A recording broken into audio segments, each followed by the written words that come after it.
Sagittarius, tignan natin kung ano po ang mensahe para sa iyo ngayon. Keep in mind na this is general or collective reading lamang. So, hindi po lahat ay makaka-relate. So, be open-minded.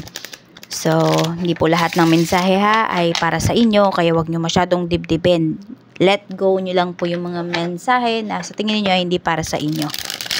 At kung yung buong mensahe naman dito sa reading natin ay tingin mo hindi para sa'yo, try mo pong panoorin yung iyong other sign, Sun, Moon, Rising, and Venus. Kasi pwedeng nandoon yung mensahe na para sa'yo. So, mahalaga po na alam nyo yung inyong Sun, Moon, Rising.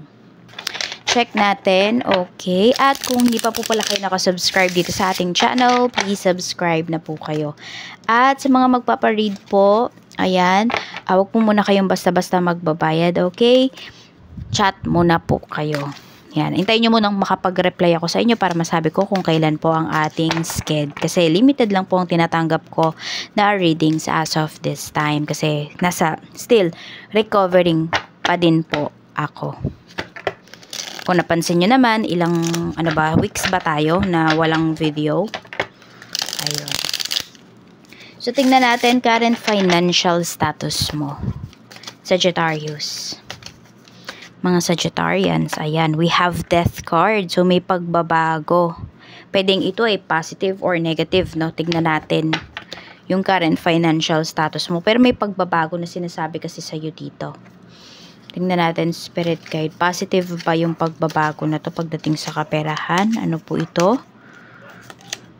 Uy, Page of Cups.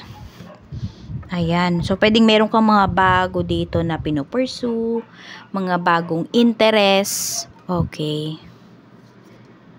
5 of Cups. Okay. May mga nilelet go ka dito. Could be may mga frustrations ka pagdating sa kaperahan mo. May mga hinihintay ka rito. Pero, nagmo-move forward ka na. Kasi, pwedeng alam mo na hindi na yun mangyayari. Enough na yung time na binigay mo towards dun sa isang sitwasyon na yon. Ayan. So, nagte-take risk ka na nga dito. Ayaw mo nang masayang, sabihin natin, another 5 months or 5 weeks. Ayaw mo na yung masayang sa buhay mo. Kaya meron ka ng pinupursue na bago rito. 8 of Pentacles. Ayan nga po. Okay naman yung kaperahan. Sabihin natin, okay siya, pero hindi ka super happy, hindi ka super masaya pagdating sa kaperahan mo. Pero nandun yung energy na lumalaban ka. Na nagpupursige ka pa rin. Check natin. Okay, your blockages. Okay, yung sayo muna, yung blockages mo sa sarili mo, kaperahan. Ano ba yan? Ano yung tignan natin. Ano yung blockages mo sa sarili mong kaperahan? We have the Magician. Okay, so ang pinapakita lang kasi dito, wala kang inuurungan, Sagittarius. So parang, lumalabas ba na alam mo lahat? Ganyan. Tingin mo ba sa sarili mo, alam mo lahat? I don't know kung china-challenge mo ba yung sarili mo. Masyado mong china-challenge yung sarili mo. So, ito yung nagiging blockages mo. So, super positive ka, ganun yung energy. We have 6 of Pentacles. 5 of Pentacles. Oo, yun yung nakikita ko, sobrang positive mo, na minsan parang nakakainis na yung pagiging positive mo towards sa isang bagay. Yun yung nagiging blockages mo. I don't know kung baka ikaw yung naiinis sa sarili mo dahil sobrang positive mo. Yung tipong ganyan. Pero meron din naman yung magandang hatid sa'yo, no? Yun nga lang kasi pwedeng napapasubo ka talaga dito. Na parang, napapasubo ka sa isang bagay na yun nga, walang kasiguraduhan na minsan naiipit ka. Baka nga minsan nagpapalawal ka pa rito eh. Ikaw pa yung, ano ba yun? Ano ba tawag dun? Basta yun, nagpapalawal ka pa, no? Ayan yung blockages sa'yo. Kapag may mga projects, pwedeng ikaw ay naglalabas ng pera. Ayan, no? Minsan hindi pa kumukota. Or baka madalas, hindi pa kumukota. Yan lang yung blockages mo. So, yun lang. Iwasan mo lang siguro na masyadong i-push yung sarili mo towards sa isang bagay. Lalo na kung di mo naman yan pinag-aralan. Sabi ko nga sa'yo kasi, china-challenge mo yung sarili mo eh. Very positive yung iyong energy.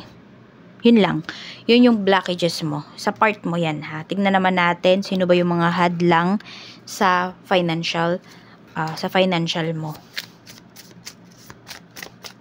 Tignan natin. Pero alam mo, nakita ko rin pala dito, very powerful yung words mo. Ayan, kaya siguro din talaga, you're very positive. Lalo na kung ikaw ay nagbi-business. Okay, kulot. Ayan, curly hair, sabi dito. Oval face. Ayan po, ganyan yung shape ng mukha ng taong ito. Sabi natin, meron siyang baba. And same height as you. Ayan. Same height. Meron ba dito may kambal kayo? Plus size. Okay. Ayan. Bigatin po ang taong ito. Yun yung tao na but older than you. Could be sister mo. Pwede, no? Meron din dito lalaki. Ayan. Meron siyang facial hair. Ayan po. Yung tao na to, ito yung nakakabagal ng iyong kaperahan. I don't know, parang nafe-feel ko kasi sa taong to, medyo tamad siya. So, kung ito po ay asawa mo, pwedeng ikaw lahat yung kumikilos pagdating sa kabuhayan ninyo, pagdating sa bahay. So, kaya parang walang pag-usad, mabigat ang pag-usad. Hindi lang yung timbang niya, kung hindi pati yung pag-usad ng kabuhayan po ninyo. Mabagal. Tignan natin, okay, bakit ba? Bakit nga ba? Tignan natin. Bakit nga bahad lang yung taong to? Wheel of Fortune. Mukhang mahilig magsugal. Meron dito. Ayan. Mahilig magsugal yung taong to. Parang hindi na nga nagwo-work o kaya naman pa extra na lang sa trabaho. Ginagastos pa niya dun yung pera niya. Ano siya parang one day millionaire. May ganyang energy rin na pinapakita rito. So, frustrated ka na sa taong to. I don't know kung naghahanap yung kung asawa nyo man to or karelasyon nyo man to. Parang or ka-live-in ninyo. Naghahanap na lang kayo dito ng ano ba? Tiyempo para makaalis dito sa relationship na ito. So, tingnan po natin your financial challenges. Pwedeng sa mga susunod po ito ng mga buwan or araw. 4 of Cups. 6 of Cups. May mga ngako sa'yo rito, oh. Ayan. May mga ngako sa'yo dito ng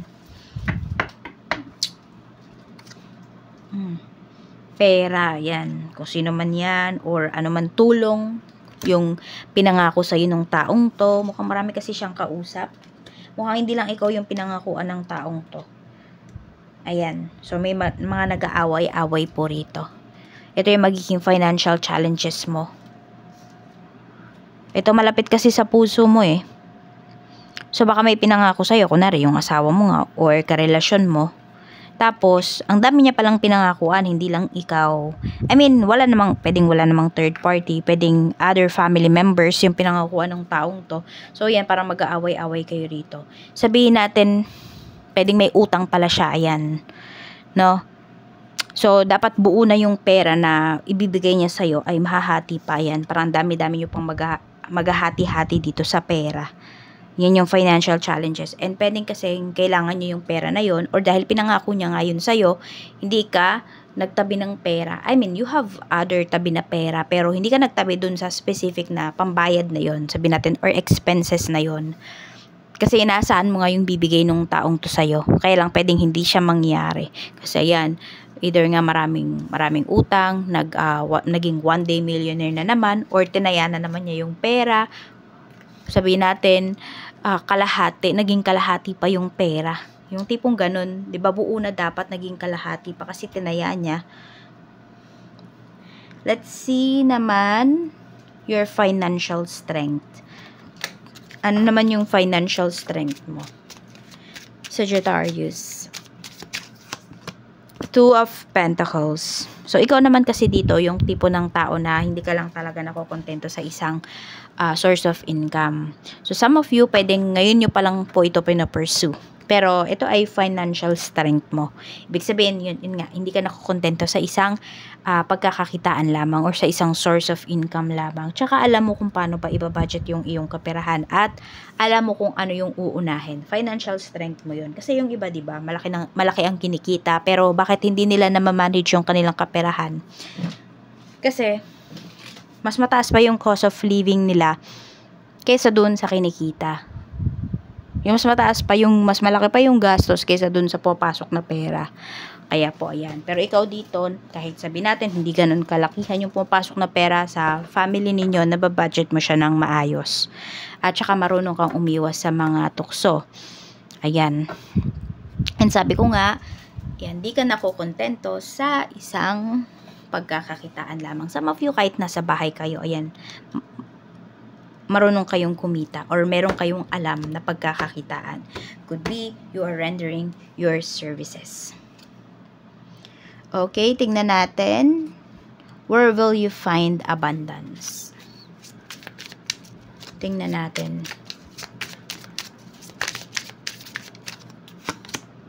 Ace of Swords. So, marami pala sa inyo. Magaling talaga kayo makipag-usap. So, ano yun? Sales talk. Magaling kayo mag-sales talk. So, pwedeng-pwede yung iba talaga sa inyo sa pagbi-business. O, Ace of Swords. Ayan, dalawang Ace of Swords na pala ang lumabas dito. So, may breakthrough sa life ninyo. Pwedeng, itong bago ninyong pinagkakaabalahan, talagang magbibigay po yan sa inyo ng swerte, ng malaking kaperahan. Diba sinabi ko rin kanina na, tama ba? Sa inyo ko ba yun sinabi? Or hindi? Pero may sinabi ako kanina, kasi magkasunod lang yung reading ni Virgo, tsaka yung sa inyo. Pero ang natatandaan kung may sinabi ako, di ko lang alam kung sa inyo ba yun na pwedeng minsan lang dumating yung pera pero malaki. Malaking pera, ganon. Pero mukhang hindi para sa inyo yun, kay Virgo siguro yun. So, never mind. Tignan natin. Where will you find abundance? Magaling kayo makipag-usap po. King of Pentacles. Ayan. 5-6 yung ano ko rito. Nakikita ko. Siguro kasi may tapang din yung iba sa inyo. Okay siya. No? Kasi pera yung lumalabas eh. So, parang pera sa pera ang nakikita ko dito. Yan. So, nasa sa inyo yan. Ano pa ba yung alam niyo sa pera ang palitan? Could be money changer. Ayan. 5-6. Ano pa ba yun? Basta mga ganun. Basta parang yung pera mo, pera din talaga ang kapalit niyan. I mean, pera to pera talaga siya. Pwedeng stock market din yan, yung mga ganyan. Kaya lang very risky yun, no? So, pag-aralan nyo talaga if ever yun naman yung sabihin natin, yung pagkakakitaan ninyo. Tignan natin. 5 of Cups. So, reviewin mo or balik ka. Baka may mga bagay ka dito na mga, may mga pinakawalan ka before. Try mong i-reconsider yon. Actually, ngayon, 2 times, lumalabas din to kay Virgo eh. So, try nyo rin panoorin yung kay Virgo. Kung meron kayong Virgo sa inyong natal chart. Yung Sun, Moon, and Rising nga po ninyo. Sama nyo na din yung Venus sign ninyo. So, we have 5 of Cups kasi. Actually, Mercury retrograde pa rin kasi hanggang ngayon. Tapos may shadow pa siya hanggang April 7 yun. March 15 to April 7 ang Mercury retrograde. Tapos plus 1 week pa after, so bali parang hanggang April 14 siya. So meron kayong mga kailangan balikan dito. Or may mga pwede kayong balikan na nireject ninyo or nireject kayo in the past. Pero ang nakikita ko dito in the past 3 months lamang para sa inyo. So try nyo yung balikan. Queen of Pentacles, ayan o. So, pwedeng may makatulong sa inyo dito mag-asawa. Hindi pala nakikita yung card natin, ayan. Oo, meron dito, pwedeng makatulong po sa inyo. So, meron din, asawa nyo din, makakatulong po yan sa inyo. Pwedeng sa pagbi-business. Tingnan natin.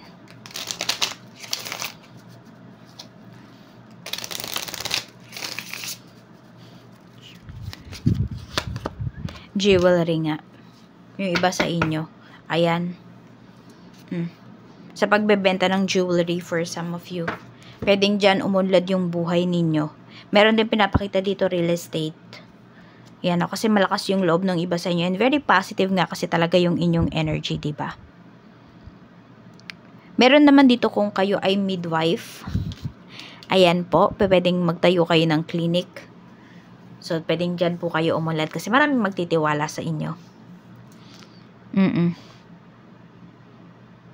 So, ayan po. Daycare. May nakikita rin ako rito. Ayan. Pero kasi kailangan nyo dyan, syempre, malaking malaking puhunan. So, will there be money coming your way soon? Tingnan natin. Some of you sa loob ng 5 weeks. Hindi after 5 weeks sa loob ng 5 weeks. Pwedeng may paparating na pera sa inyo. Ayan, magiging masaya kayo rito. Kaya kung may hinihintay kayo, may pinagkakaabalahan kayo, meron kayong ginagawa talaga para kayo ay kumita ng pera, ayan po, makukuha nyo talaga siya. Some of you nga, mapapaaga pa siya. Parang hindi na kayo maghihintay pa ng 5 weeks or sa loob ng 5 weeks na yon, parang ang bilis lang talaga. Pwede ngang mamaya, meron na kayo agad ma-receive na money. Yung tipong ganyan po. So, tingnan naman natin ano ba yung mensahe for you. Okay, mensahe po natin for Sagittarius. Spirit guide. Mensahe po natin for Sagittarius. Ace of Cups. Eight of Cups. Meron ka pang gustong i-pursue talaga. Ayan kung ito man ay hindi pa nangyayari sa life mo, may mga mawawala kasi sa life mo Ayan may mga kailangan kang i-let go. I don't know kung ito ay bigla na lang mawawala. Pero more on, yung iba sa inyo parang pinaprocrastinate nyo pa to. So, pwedeng ito po ay, kayo mismo yung mamimili. Kayo mismo yung aalis. Kayo mismo yung mang-iiwan dito sa mga bagay na to. Bagay, sitwasyon, or tao. Para mahanap nyo yung stability, peace of mind, and fulfillment. Okay. Ito, lumabas na yung ating The Tower. Okay. So, ganito, parang pag ready ka na talaga, diba, naiisip mo pa lang, ready na akong i-let go yung isang bagay na to. Bigla-bigla, kahit wala kang ginagawa, mawawala yun sa life mo kasi need na ng changes, need na ng transformation and growth sa life mo, Sagittarius. So, claim mo na po yung positive energies dito sa reading natin. And again, kung hindi ka naka-resonate, try mong panoorin yung other signs mo. Yan lamang po. Maraming salamat and more blessings to come.